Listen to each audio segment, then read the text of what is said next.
মানে দীঘলীয়া আন্দোলন কিন্তু এতিয়ালৈকে হিমন্ত বিশ্ব শৰ্মা চৰকাৰে পাত্তা দিয়া নাই। এই পাত্তা নিদিয়াৰ ফলটো কিন্তু ভুগিব। ইলেকশ্যন আহি আছে 26ত। আপোনালোকে জানে উচ্ছেদৰ সময়টো সাংঘাতিক ধৰণে আমাৰ খিলঞ্জীয়া মানুহক আচলতে অন্যায় কৰিলে। বানমুক্ত গুৱাহাটীৰ মিছা শ্লোগান দি কেৱল আমাৰ খিলঞ্জীয়া মানুহবিলাক উচ্ছেদ কৰিলে। তাৰ সমান্তৰালভাৱে যিবিলাক পুঁজিপতি বিল্ডিং আছিলে তাত কিন্তু হিমন্ত বিশ্ব শৰ্মাৰ বুলডোজাৰ নচলিলে, ভয় খালে। বদৰীনাথমূলক ভয় খালে। আজি আপোনালোকে দেখিছে আপোনাৰ এই হিমত সিংহা বহিৰাগত বনিয়া তেখেতক ভয় খালে। আজি অশোক সিংহালে উচ্ছেদ কৰাৰ পাছত নিজে প্ৰটেক্ট প্ৰাইড নামৰ যি বিল্ডিং সেই বিল্ডিং উঠাইছে শিলাকুট। গতিকে এই চৰকাৰখন যে আচলতে কৰ্পৰেট হাউচৰ স্বাৰ্থত বনিয়াৰ স্বাৰ্থত সেই কথাটো আজি প্ৰমাণ হৈছে।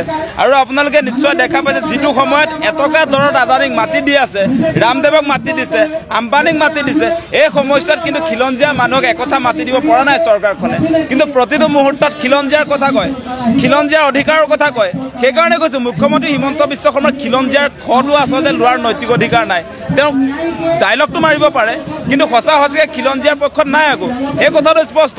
আজি আপোনালোকে নিশ্চয় দেখা পাইছে যে আপোনাৰ ট্ৰাইবেল মানুহবিলাকৰ মাটি কাঢ়ি লৈছে। আদানীক পাৱাৰ প্ৰজেক্ট নিৰ্মাণ কৰিবৰ কাৰণে আপোনাৰ পৰ্বতজোৰাত মাটি হস্তগত কৰিছে। আপোনালোকে দেখিছে এই পলাশবাৰীত মাটি লৈছে আমাৰ ট্ৰাইবেল মানুহৰ, আজি ৰাভা মানুহৰ মাটি লৈছে। আজি দৰাবিলৰ মাটি তেওঁলোকে কব্জা কৰিব খুজিছে। আজি শিলহাকুৰ মাটি তেওঁলোকে আচলতে এই বহিৰাগত বেপাৰী বুলি কৈছোঁ এইটো অশোক সিংহালে এই মাটি হস্তগত কৰিছে। কিন্তু এটা কথা ঠিক, আমাৰ ধৈৰ্য সীমা অতিক্ৰম কৰিলে কিন্তু ইয়াৰ ভয়ংকৰ পৰিণতি হ'ব। আমি সেই কথা বাৰম্বাৰ কৈ আছোঁ। আমাৰ মূল দাবীটো হৈছে মাটিৰ বিনিময়ত মাটিয়ে, বেলেগ কথা আমি বুজি নাপাওঁ। আৰু এতিয়া 4 বছৰ হৈ গ'ল। 4 বছৰ হোৱাৰ পাছতো কিন্তু মুখ্যমন্ত্ৰীয়ে নিজে 2021 চনতে আচলতে মাটিৰ বিনিময়ত মাটিৰ অধিকাৰ প্ৰদান কৰাৰ কাৰণে তেওঁ কৰিছিলে, প্ৰতিশ্ৰুতি প্ৰদান কৰিছিলে। যেতিয়া উচ্ছেদ চলি আছিলে, উচ্ছেদ চলি থকা সময়ছোৱাত মুখ্যমন্ত্ৰীয়ে সংবাদমেল পাতি ক'লে যে যিমান খিলঞ্জীয়া ভূমিহীন পৰিয়াল আছে সকলোকে মাটিৰ বিনিময়ত মাটি দিব। কিন্তু তেওঁৰ এই 4 বছৰ হোৱাৰ পাছত মাটিৰ বিনিময়ত মাটি দিম বুলি কমিটমেণ্ট দিলে, প্ৰতিশ্ৰুতি দিলে, কিন্তু এটা পৰিয়ালকো আজিৰ দিনলৈকে মাটি নিদিলে। সেইটো কেনেকুৱা মুখ্যমন্ত্ৰী আচলতে?